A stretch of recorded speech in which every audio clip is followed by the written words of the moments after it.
Our own son is lying lifeless on the ground, and the mother comes from inside and is very shocked and in disbelief to see her son on the floor. This is how we got here. He's trying to poison the food she made and served for her stepson. She brings out the poison and looks around carefully to make sure no one is around and shifts closer to the food she served for her stepson. She's trying to poison her stepson and she carefully sprinkles the poison on top of the food that is well served. She looks around and hurries up and mixes the food so that the poison would not be noticed. And then she covers the food carefully, picks up the poison, cleans the table, ties up the poison, and then puts it back into her clothes and dusts all of her body to make sure there is no trace of the poison. And then she's watching TV and begins to call on her stepson who is inside of the room. She calls his name, and then the stepson finally comes out to greet his stepmom. He greets him and then told him, I made and served your favorite food. He said, you served my favorite food. And then he opens it and is so excited and begins to praise his stepmom and says he loved this food so much. And then immediately he tries to put the food, his phone rings and he gets a call for a job interview asking him to come now, right away, that they are all waiting for him to come for the interview. He tells his stepmom that he needs to go out immediately for a job interview, that he's going to eat this food immediately he comes back. The mom insists that he takes a spoon or takes a little so he have energy for the interview, but then he insists that he's going to come back and face the food and tells his stepmom to help him cover the food and keep it. She's sad and disappointed that her plan did not work. And then she says to herself, don't worry, you will come back and eat this food. I will be here waiting for you to make sure when you come back, you eat this food.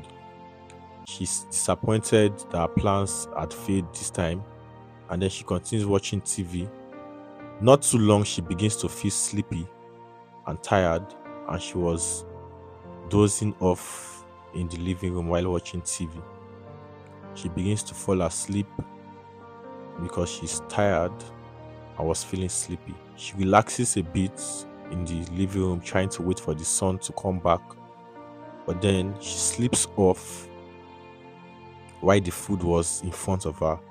She wakes up from her sleep a few minutes later and subconsciously, not knowing the food is still in the living room, she walks into her room to sleep properly.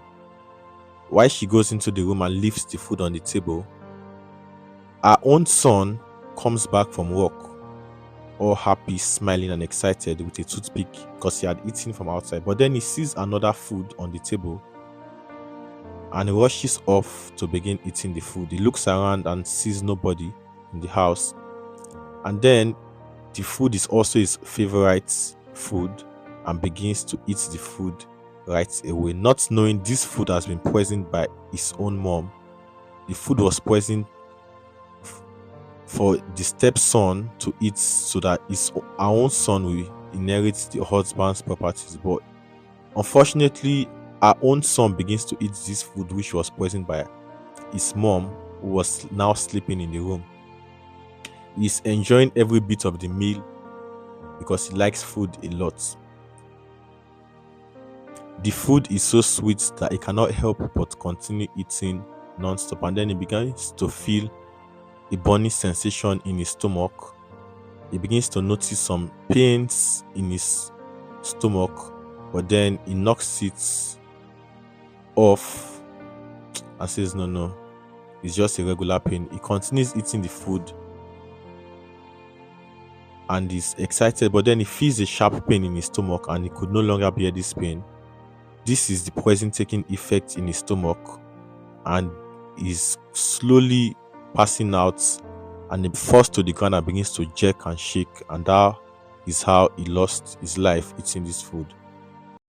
Our own son had lost his life eating the food she had poisoned for her own stepson, the mother comes in from inside and sees her son lying lifeless on the ground. She's in total shock, disbelief, and panic, and she's trying to call for help. She looks at the food and she cannot believe what had happened to her own son.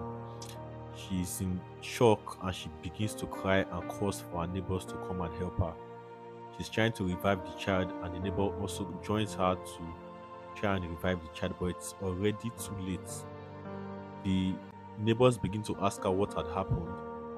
Another neighbor joins and is asking her what's happening. She's saying that they should rush him to the hospital, but the boy is long gone and is lifeless. The third neighbor also rushes in to try and see if they can help, but it's already too late, and that's how she had lost her only son. She cannot say what she had earlier did to the food because she knows she'll be even in more trouble. She's saying she doesn't know what had happened to her son. But then her stepson comes from outside and is happy that he had gotten the job which she went for interview. And the neighbors are still crying in the house, and is in shock to see that his own stepbrother is lying lifeless on the floor, and he begins to ask the neighbors what had happened to his stepbrother. They cannot tell him because they do not know, and he goes to his mother to ask his own mother, telling her that he had gotten the job that he went for, and she's not giving any of those attention because she's totally in shock, disbelief, and in confusion. And then, unknowing to the boy, that's how God had saved him from the hands of his stepmother who was trying to poison him. Please, if you enjoyed watching this video, tell us where you are watching from so that we can send you a big hug. Please share this video. We love you, and God bless you.